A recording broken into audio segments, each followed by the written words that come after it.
つまり時間差で手紙が現れるようにすることで、真の差出人がその時刻にアリバイを作ろうとする古典的トリックです。金形、青き真実、有効なりや。ちょうど都合よく食堂の扉の前に落ちたのは、犯人にとって幸運だっただけということ。下手をすればそこは厨房か廊下か、はたまた食堂の中だったかもしれません。はあ、グッと。食堂の中ならば随分と素敵ですね。全員の監視の中、突然床に手紙が現れる。食堂という密室に忽然とその場の誰も触れていないという赤を維持したまま。お見事です。配膳者の下部に手紙を貼り付ける行為なら誰が犯人でも可能です。手紙についてはまずね。でもそれと同じ論法がノックについても通用するかしら。じゃあもう一度同じやり取りをしようかしら。どうぞ。クラウス、夏日、源氏の3人はノックをしていない。 Okay. As straightforward as you can get. これは扉だけはノックしていないという限定的な意味じゃないわよ。音が伝わる柱だろうと、録音したカセットテープの再生ボタンだろうと、そのノック音を生み出したことは断じてないという意味。無論直接的にも間接的にも、意図的にも偶発的にも無意識的にもね。すでにくさびを打ってるけど繰り返すわ。クラウス、夏日、源氏たち3人以外の誰かがノック、あるいはノックと誤認させる音を発生させたのかもしれない。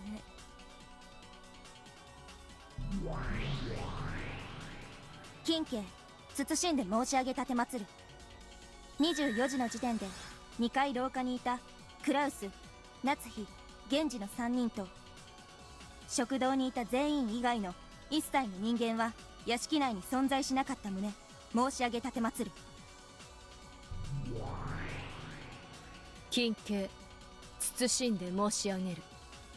クラウス、夏日、源氏の3人に加え、食堂の全員もまたノックしていないこと申し上げる。このノックとは、ノック音を生み出す直接的、間接的、意図的、無意識的、偶発的な全てを含めるものなり。None of those in the dining hall knocked even. Okay.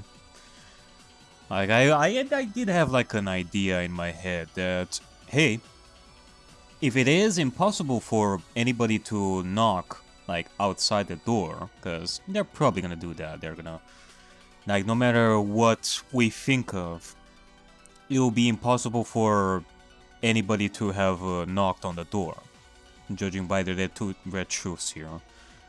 So I was thinking, hey, maybe somebody knocked inside the dining hall to make us think that somebody knocked outside the door. But nah, I guess that is also like gotten rid of that idea. A direct knock refers to someone literally hitting a door to make a knocking sound. An intentional knock refers to someone creating a fake knocking sound, with intent to make it appear that someone knocked. An unintentional knock refers to someone unintentionally creating a fake knocking sound.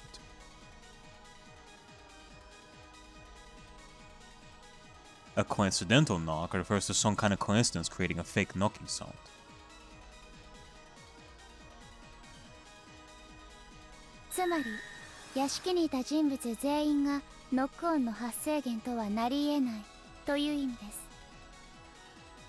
It is impossible for anyone who was inside the mansion to have been the source of a knocking sound. そしてこの全員とは誰も把握していない観測されていない人物であったとしても含みます。Anyone who was in the mansion also includes any unknown person X who was secretly hiding in the mansion. Therefore, this literally meant that it was impossible for anyone inside the mansion to knock, with no wordplay allowed. Okay, in which case, I feel like at this point we have to determine who was where. Cause, okay, we know Genji, Naotsu, and Krause's location in the mansion. And it was impossible for them to have done any of this. But I do want to ask who was inside the dining hall in red, cause that has not been established yet. Like, I do want to know in red who exactly were in the mansion at that point. Cause maybe through that we can do like a process of elimination and say that, oh, those outside the mansion could have done it. なるほど。どうひっくり返そうとも、いわゆるゲストハウス組にしかノックオンの生成は不可能というわけですね。例えば私、このフルドエリカがカセットテープにノックオンを録音し、それをどこかにこっそり仕掛け、ちょうど24時頃に再生されるような仕掛けを施したなら、もちろん24時の時点では屋敷にはいないわけです。これなら何も問題ないじゃないですか。問題ないです。しかし扉の前に手紙があればこそノックがその存在を教えるきっかけとなりますが、もし厨房などに手紙が落下していたら、ノックは手紙の存在を教えるものにはならなかったように思います。If the trick in Erika's theory about the letter being stuck to a serving cart was accurate, then the location that the letter fell was a matter of luck. The people in the dining hall were able to notice it due to the knock only because it had fortunately fallen near the door. However, if the location it fell was a matter of chance, it might have landed in a far-off kitchen, or even remained stuck the entire time. If that had happened, the knock would have been ignored as though they just imagined it. In other words, the knock by itself carries no message at all. Right. So no matter what, the knock has to be accompanied by the location of the letter, being like right there at the door. If the letter was not there, then there will be no point to the knock. No letter, no knock. No knock, no letter. I mean, like this being a risk, like this is a risk, basically. This is something that Beatrice would do. But I guess we can all be sure that we're talking about the same culprit, so for now, the serving cart thing seems pretty much pointless for now. Only in combination with the letter is the knock capable of asserting that someone existed there. In that case, the knock cannot be combined with the theory of the letter falling from the bottom of a serving cart at a random location. The letter must be reliably positioned on the other side of the door so that it can be discovered thanks to the knock. However, it was declared in red that no one in the mansion placed the letter in the hallway. この廊下に置いたという赤ももっと細かく言い直すわ。屋敷内の誰一人手紙を廊下に置いた者はいない。それは直接的、間接的、意図的、偶発的、無意識的、全ての概念だよ。例えば配膳車に停車すると手紙が落ちるという仕掛けがあったと仮定する。これならば食堂の扉でノックするために一度停車するだろうことが事前に予見できるから、うまいこと扉の前に手紙を落とせるように思えるかもしれない。しかしこれもダメなのよ。配膳車を停車させることが廊下に手紙を置くという行為を間接的に示してる。よってこれでは台車を押していたシャノンとカノンが間接的に無意識に置いたことになってしまう。だからこれもダメ。さらに言うと時間が経てば剥がれて落ちる仕掛けもそこまで配膳車を押した人間によって偶発的に無意識に置いたことになってしまう。もちろんこれもダメ。副賞要求。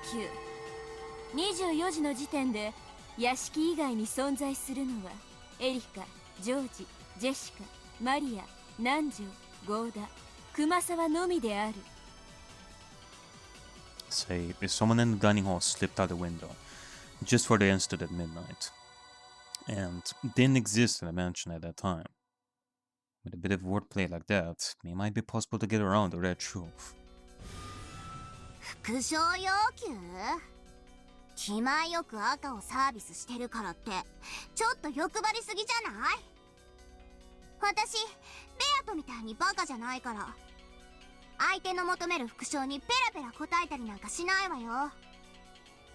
今度お風呂でマシュマロとコンペイトーのスクラブで全身マッサージしてあげるわ。生皮はげるくらいにゴリゴリと。絶対よ、約束だからね、ジュルリ。Well, whatever floats your boat, ladies. じゃあいいわ、サービスしちゃう。副賞要求に答えるわ。24時の時点で屋敷以外に存在するのはエリカ、ジョージ、ジェシカ、マリア、南條、ゴーダ、熊沢のみである。In other words, try as we might, those 8 people, including Erika, cannot exist inside the mansion, much less in front of the door. And at the same time, try as we might, those who were inside the mansion cannot exist outside the mansion. なら配膳車ではなく廊下の天井に手紙を貼り付けてあったのかもしれません。廊下の天井は案外高いから堂々と貼り付けてあっても誰も気づかないかもしれない。これなら廊下に落ちるのは確定的。そしてそれを屋敷外の人物が行ったなら赤も潜れる。グッと私。金慶、謹んで申し上げる。廊下天井に手紙が存在したことはなきなりや。金慶、謹んで申し上げる。配膳者に手紙が触れたことはなきと知りたまえ。知らないです、そんなこと。とにかく屋敷以外の人間が何かのトリックであそこに手紙を置いてみせたんです。あの手紙とノックでベアトリーチェを存在させようなどという目論見みはこのフルドエリカには断じて通用しません。金慶、謹んで申し上げる。屋敷以外の全員は親族会議開始後屋敷内にて何を行うことも不可能なり。Spicy. I mean, I guess one can argue about those outside mentioned placing the letter there like before the family conference started. But there is still the knock to take into account, I guess. You know, I was thinking of this little theory of mine. Like, what if Maria was outside the mansion and used like a giant stick to carry the letter through a window, like close to the door?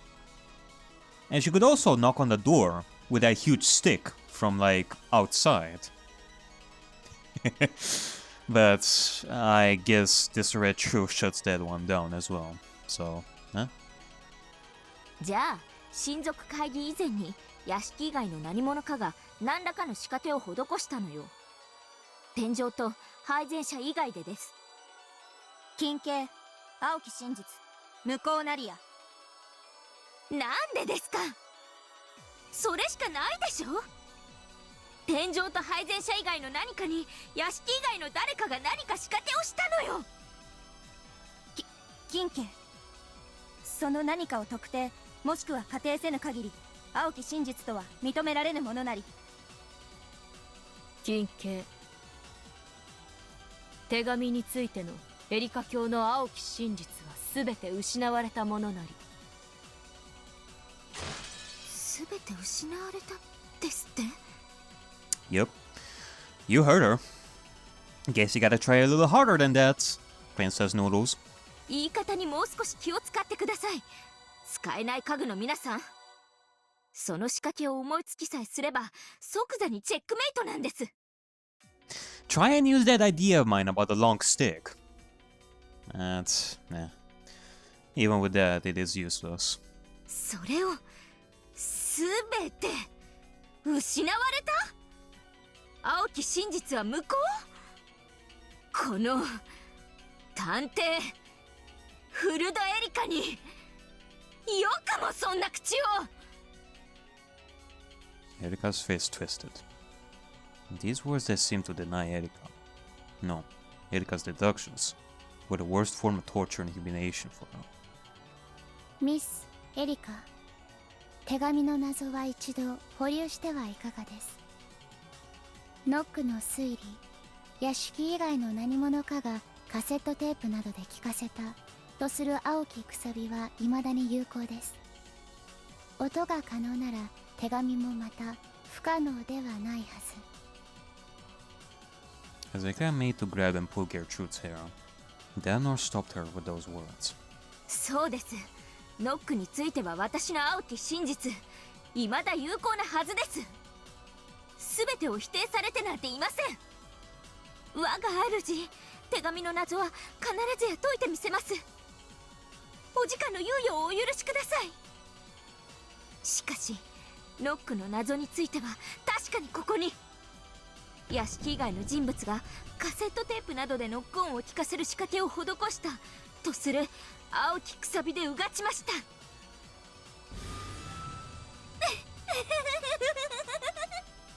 本当に可愛い子ね、ベルンのコマは。本当にけなげだわ。とりあえず2つの謎のうち1つは降参だけど1つは解けたからお許しをって叫んでる。どうする？許してあげる？そうね。私の駒の分際で降参なんて恥さらし、絶対に許せないところだけれど、一つは解いてみせたのなら今回は多めに見てあげようかしら。我が主。 When Erika still said she'd let it slide, Erika couldn't hide her relief. じゃあお仕置きだわ、エリカちゃん。すべての人物はノック音を誤認することはない。へえ、何それ。ノック音を誤認しないということはつまりノック音によく似た他の音をノック音と勘違いしたりはしないということよ。柱を叩くとノックに似た音がするなんてのもアウト。ノック音をカセットテープに録音したとしてもそれはもはやノック音を録音したテープの音であってノック音ではない。だからこれもアウト。つまり実際にあの扉を叩いたノック音を全員は正確に識別し絶対に聞き間違いないということよ。あの扉を直接叩く以外のあらゆる音をノックと誤解することは絶対にありえないということ。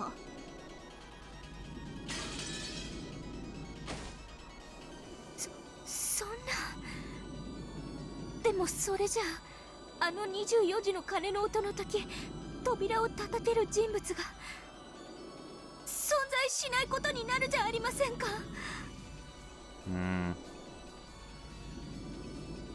Yeah, I mean, basically Erika's hands are being tied here in regards to this knocking sound.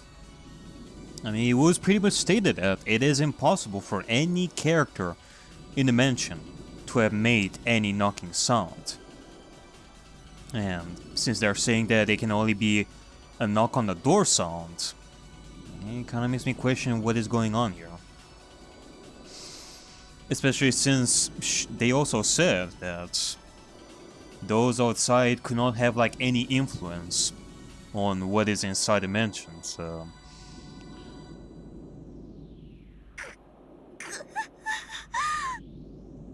そうよ、存在しないわよ。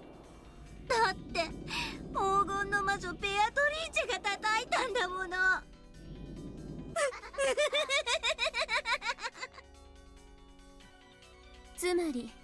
あの扉を叩く以外ごまかしようはないってことね。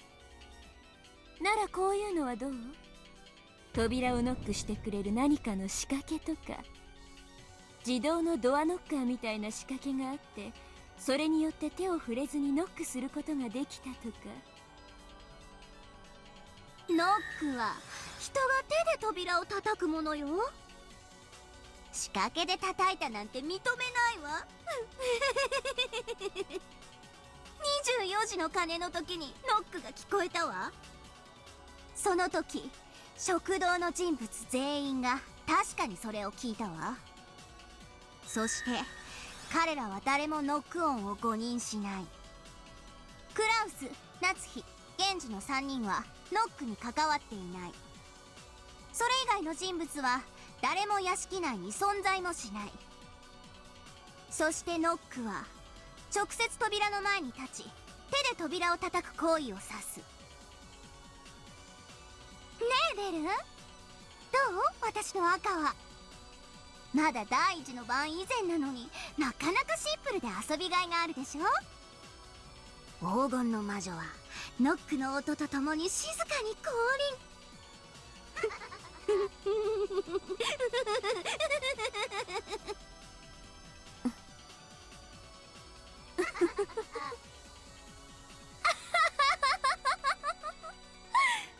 面白いわ、本当に面白いわラムダ。こうでなくっちゃ。ああ面白い。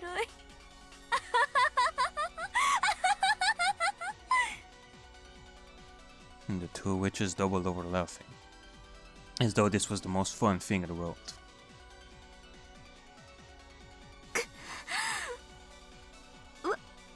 若主、ご安心よ。その程度の赤、我が灰色の脳細胞は時間さえ与えられれば必ずや答えを導き出してみせます。あらそう、ありがとう。そして失望だわエリカ、退屈だわエリカ。この私の駒にして分身のあなたにもお手上げなんて本当に情けなくて笑えるわ。わからないならいつまでも沈黙しててちょうだい。そして分かった時だけ口を開いてちょうだい。あんたなんて所詮は駒。いてもいなくても私がゲームを進めるには支障がないのだから。My, aren't you being a douche nozzle to Erika once again? Can't say that I'm surprised. Like, you are not giving any credit to her, but maybe she will manage to conjure up some good idea eventually. In my eyes, she shouldn't take like any of your shit. 特に推理が思いつかないならおとなしく駒置き場にでも戻って埃をかぶっててちょうだい。使えない駒は記憶に留めるのも苦痛だわ。ベルンは忘れっぽいからね。あんたもうちょっと頑張らないとベルンに忘れられちゃうわよ。忘却の駒置き場で永遠に埃にまみれながら決して来ぬ出番を待つのってとっても辛いと思うけれど。ご安心よダイラムダデルタ卿、そして我が主。必ずやお気に入りいただくことができるよう二度と失望させぬ活躍を約束いたします。あら、さすがは私の分身ね。頼もしいわ。なら本当に頑張ってね。いろいろとあまり活躍がないと私あなたのこと忘れちゃうかもしれないんだから。As the two witches giggled, they continued discussing the letter and the knock. There was no room for Erika to step in.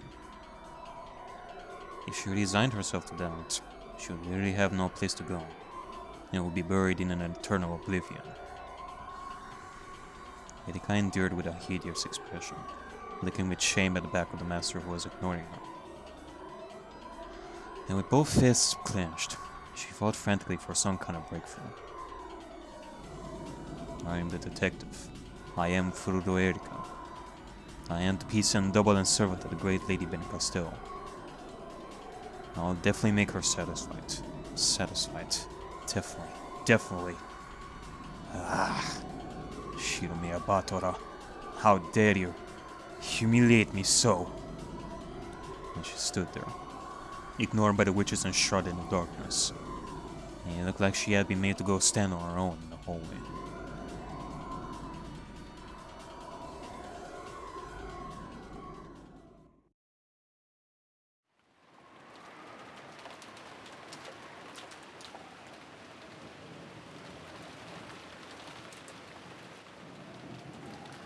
With a crime in the early morning, we completely forgotten about breakfast. So we now had our first meal of the day, at a time that could never be called breakfast time. Okay, well, the whole thing with the knocking sound, it is something that I still have to think about, but in regards to the letter, how about this? If it is impossible for anyone to have placed the letter in the hallway, like whether inside dimension or outside dimension, maybe when the humans opened the door, the letter was not even on the floor, but rather someone like say Shannon or Kanon, they crouched and pretended to pick up the letter while the rest of the humans were looking at his back. While the rest of the humans were looking at their backs. But in actuality, Kanon or Shannon or whoever, like they grabbed the letter from inside their clothes while they were doing the crouch movement. Like that is also a possibility. Like a misdirection of sorts. It's kind of like the idea that I brought up before about how Kanon pretended to cut the chains of the door when in actuality they were cut from the very beginning, which could solve the closed room murder at that point. It's kind of like that, like somebody would do something like right in front of our eyes and made it look like it was something, but in actuality it was something completely different. In which case, that something completely different would be that the letter was not even there. It made it look like it was there somehow. Other than that, this is something that I still have to think about. And then again, maybe this is another one of your stupid plans to screw with Erika. And that family conference and witnessing the knock on the door and finding the letter is not to be trusted like 100%. Narratively speaking. Like, who knows? Cause I did bring up the whole thing with the protagonist thing like before, since like in this game, Beller can see even magical moments. That means that he ain't the protagonist anymore. And so I thought that, hey, Erika is the new protagonist. So if Erika was there in the dining hall, maybe it would be different. Maybe if Erika was there, and I would be right about the whole Shannon and Kanon being one and the same, then there's no way that both of them can exist in the same room with Erika there. Like, I did talk about that. But since they're both there, that means that something is to be questioned. Like, it is either that my theory about both of them being the same person is wrong, or that my idea about the protagonist is wrong. So, I guess there is argument to be made about questioning what we've seen in the dining hall, because it can be similar to, okay, like there can be a difference between seeing Beatrice literally kill Jessica and Kanon with the stakes and all that, and I don't know, just what we've seen here with the dining hall and the letter and the knock. But they can be magical scenes. They can be narrative moments that cannot be trusted, like unreliable narration and such. It can be that. Like, it kind of depends on how you should view that, which I would still have to question it myself. Like, what makes a moment that we can trust 100% at face value, or something that we have to question narratively speaking? So there is argument for that, but okay. Let's assume that everything that we see, that everything that we experience there with the knock and the letter can be taken at face value. That we can take that 100% like trusted. What other ideas can I even think of at this point? Like, I brought up the idea about Kanon or Shannon or anybody else really, like basically pretending to pick up the letter on the floor, when in reality the letter was inside the clothing and they did a little bit of sleight of hand in front of the other humans. Like a bit of a misdirection there. Maybe, to make it look legit, in the hallway there was no letter, but there was an empty paper or something. Like a paper with something written on it that would not be considered a letter.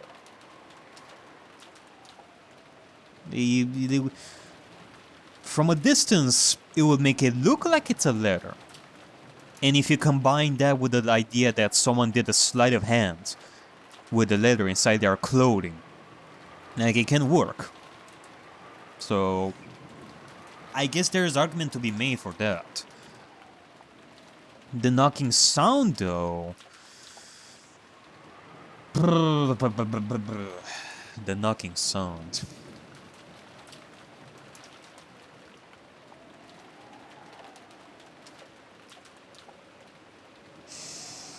Like, I cannot say for sure. Like, with the red shoes,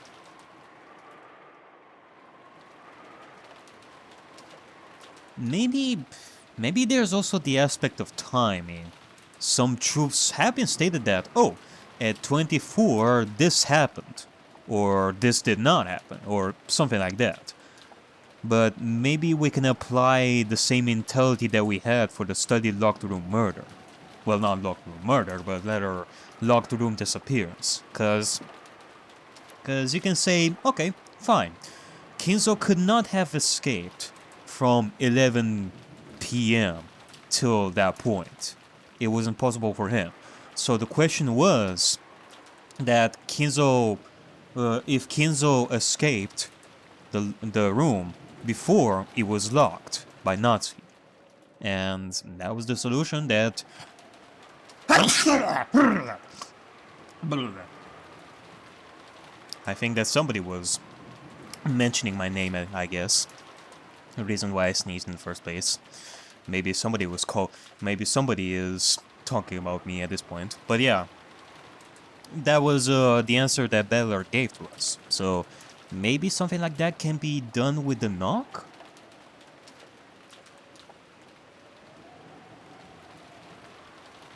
Not sure. I'm gonna have to think about it, but nonetheless, like, God damn it, Erika. Like, I am expecting a lot out of you. In my eyes, you're supposed to be an unstoppable force, given all the build-up till now. Like, I didn't even think I would reach a point where I wouldn't even need to root for you, in order for you to go past your limits.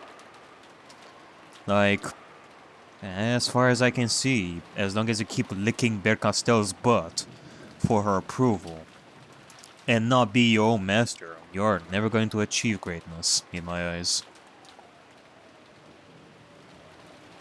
Even Goda's wonderful meal, which had supposedly been in the works since yesterday night, provided no comfort. The several empty seats quietly burdened us with a pain-filled sadness. Like, I'm still thinking about the sound. like, what we had over here was basically like the equivalent of the red web in episode 3. Like, so many red shoes that we are being cornered with. I guess it is something similar to that. It does remind me of the times when I was thinking about the red truth and the many possibilities that I could conjure like after that. About the mysterious unknown person that we are not aware of yet. But that's not even possible because, I mean, even Bear Castell and Delanor would object to that because of the knocks as well. Not just because it feels kind of stupid. But it is said that, A, the culprit needs to be introduced at the beginning of the story. You cannot introduce like the culprit like middle of the bufu fucking Egypt in the middle of the story like that. So I cannot think of somebody else like Kasumi or Nanjo's son or Okonogi as the culprit of the entire story because they were not introduced yet. Like at the beginning of the story. They were introduced in episode 4, so I cannot even think of that. Like, it kind of makes me think like of the solutions that I gave for the red web. Like, I cannot even say that the one that I gave with the name and such is really available anymore. Like, I am still thinking of Shannon and Kanon as possible culprits that could have done it. It's just that I don't. Like, I feel like the argument that I made with the whole naming thing and all that, like multiple personalities / multiple names and such, I feel like it's like at this point it's kind of a stupid argument in my eyes. I guess. I mean, I wouldn't say it's really that stupid. I mean, I shouldn't really beat myself that much. I mean, Beller himself has offered arguments, like at the end of episode 4, about somebody inheriting a different name. So I probably should not exclude the possibility of multiple names and multiple personalities, because I was still thinking about the name of Sayo and how it applies to Shannon or Kanon and such, so like I feel like at this point the answer that Beller gave for the red web at the end of episode 4, that could very well be it. Like, it was a matter of the timing of the red web when it was introduced, and not necessarily the naming system and all that. Like, yeah, who knows? Nope. Then in the middle of this milk that felt like a vigil, Erika suddenly stood up. Everyone focused on her to see what was the matter. Her expression was somewhere on the line between invigorated and insane, as though she'd come up with some groundbreaking and strange invention. Oi, どうした? 大丈夫か? わかりました。わかりました。私にわからないとお思いですか? Hey, there you go. See? I knew that you could do it. わかりましたも。そんなバカなことあるわけがない。With an ugly expression covered with cold sweat, Erika glared and lashed out at Beller. わかったって何がだ? あなたが3階の書斎から飛び降りられるわけなんかないじゃないですか。I mean, you know, like, sorry for interrupting this, but like I still want to talk about something. Like, what happened here with the knock and the letter? Like, if I'm right about that moment not being trusted like 100%, maybe it's similar to the study locker room murder. Maybe the whole purpose of that scene was to fuck with Erika. Can be possible. I mean, they're conspiring together.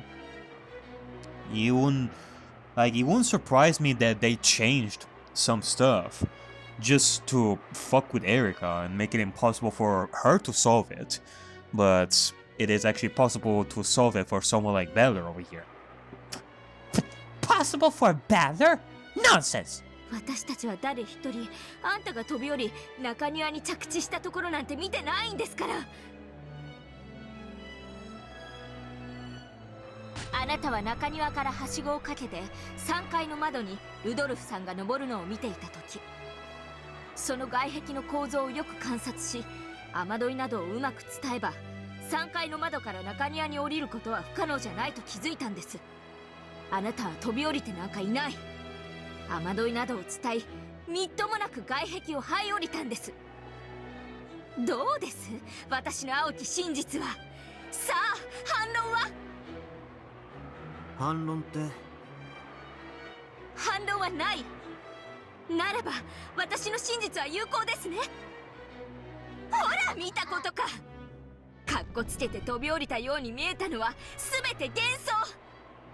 あんたはかっこつけて飛び出し雨どいにしがみついただけなんです。あの時の論点はじい様が書斎を脱出可能だったかどうかだぜ。そしてじい様は窓から抜け出すことも可能だった。俺はそれを証明しただけだぜ。飛び降りようが這い降りようがそれは変わらねえはずだがな。Hell, it is as I said before. Maybe he jumped and died. Like, whether he survived or died, it doesn't really matter. What matters is that Kinzo managed to escape in the first place. Cause if Kinzo died, then it could have very well been possible for someone else to carry his body, like, out of outside dimension and hide it somewhere. Whether he survived or died, it doesn't really matter. Like, your goal here is to prove that Kinzo didn't even exist in the first place. That he couldn't escape the room because he was not even there.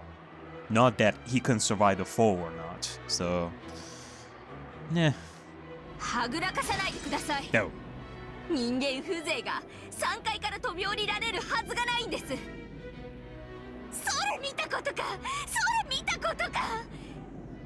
いかがです、我が主、我が推理。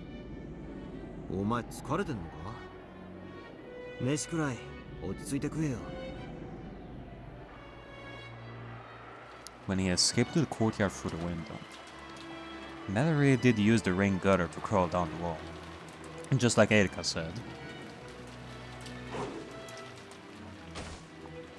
His hand slipped halfway, and he fell from a considerable height. But he managed to land on his feet without injuring himself. No one witnessed this.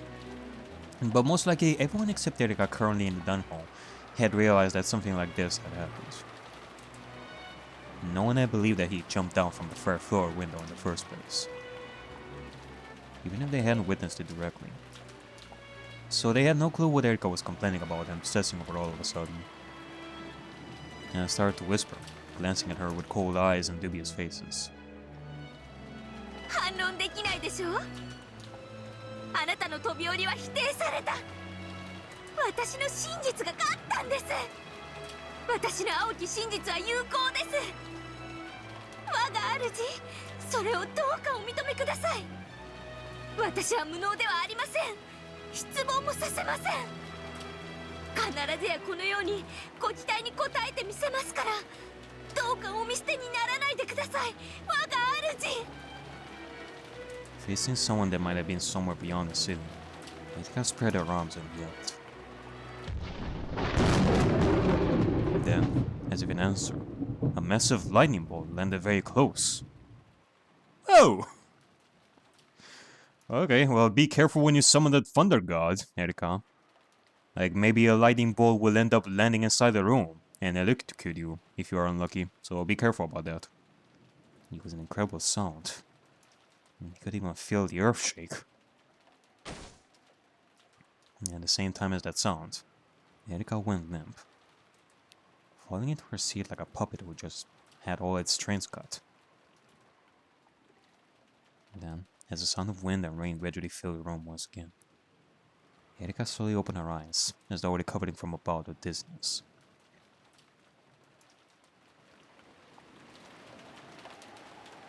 Then, she continued eating in silence as though nothing had happened. As if she had been acting normally the whole time. Erika, are you okay? Didn't Erika just stand up suddenly and rant at someone? Erika continued eating quietly. Her behavior so perfectly normal that everyone started to doubt themselves. After seeing her behaving so calmly, everyone convinced themselves that they were totally worn out. And that they must have just hallucinated Erika suddenly yelling. So, Erika's sudden transfiguration of a few seconds ago was treated as a daydream. And it faded out of everyone's memory. Erika quietly poked at her salad, and muttered in a voice no one could hear. ありがとうございます。ダイベルカステル卿。我こそはフルタエリカ。我が主の駒にして分身。必ずやあなたのために最高の物語を献上してご覧に入れます。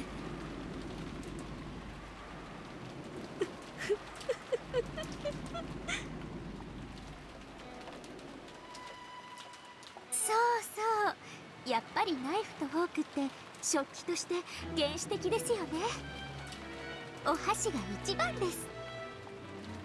サラダを最も食べやすいのはお箸だとは思いませんか？ Something tells me that she's gonna end up killing someone with chopsticks eventually, won't she? ね、皆さん。